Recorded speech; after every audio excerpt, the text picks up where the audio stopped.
a little bit more about the nuclear deal with Iran. Professor Martin Morales, chairman of the Political Science and Global Studies Department at Cosumnes River College, joins us tonight. Thanks for being here again. Pleasure.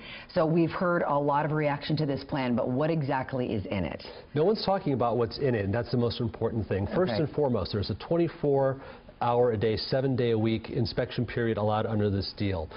The centrifuges are now going to be under international control. Research is limited to one facility only, and essentially there is no way that the Iranians could, from this point forward, attempt to go around the deal. It's verifiable. So when this all comes together, if it all comes together over time, talk about the impacts regionally this is going to have on some of those neighboring countries. We obviously heard from Israel's prime minister, who said this is a bad mistake. Other neighboring countries very skeptical. A lot of them are very nervous about this. So what is this going to have? What kind of impacts is this going to have? Well, politically, the impact internationally is going to be limited to two key players, Israel and Sunni Arab regimes, and the key one to look at is Saudi Arabia. Saudi Arabia and Iran have had a long, tense relationship going back to 1979, and they're concerned. The one thing that Saudi Arabia has going forward is that it is under American protection, and whatever concerns it have are likely to have been addressed already.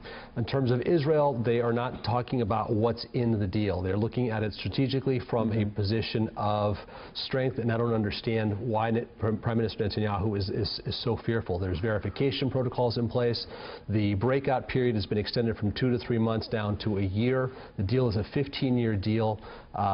So in terms of Israel's fears, I think that the deal addresses those. Other countries that are concerned, of course, would include Syria and Iraq, and that's primarily because of the instability in these two countries as well. Well, don't you think, I mean, there's got to be some concern with trust? I mean, our president talked about it today, that this is, as you mentioned, based on verification, not trust, but you have these relationships, these volatile relationships that have been going on for years, so wouldn't that be a legitimate reason why they just are a little touch and go on this? Back in the Cold War, it was trust but verify. This deal is not built on trust, it's built on verification. And I think that everybody needs to take a deep breath and let the deal actually get put into place and let the verification protocols work.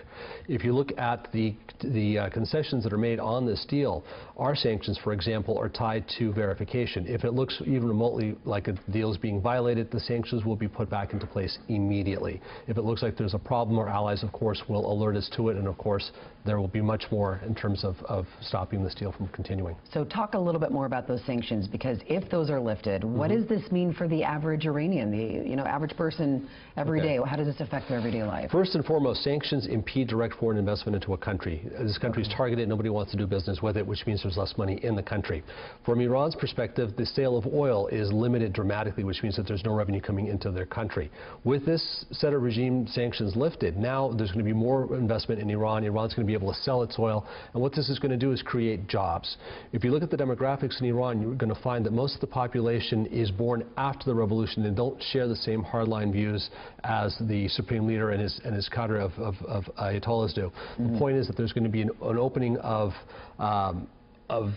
technology. There's going to be jobs. There's going to be a movement towards very positive effect for the majority of the Iranian population. I have to ask you, we have about 30 seconds left, but what about the impact it's going to have on the presidential election? Is this going to be a big issue that's just going to be tossed We around? are already starting to see that. Donald Trump issued a statement today. John McCain issued a statement, perhaps as a proxy for Lindsey Graham.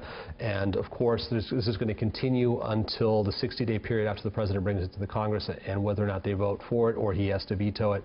This is going to be certainly something political for 2016. Wow. I know you've been busy. You're teaching a class on the Middle East, right? Yeah. Cosumnes River College has a wonderful global studies program. We just finished a course on the Middle East. This coming year, we're going to be talking about another story that KCRA has been covering, which is the Greek debt crisis. We're going to be talking about modern Europe and European unification, and it's a commitment to the community to bring the world to them. Good for you. Well, we're always happy to have you on and be our expert, and he makes it so easy to understand a lot of these complex issues. So thanks for coming in, Martin. Pleasure.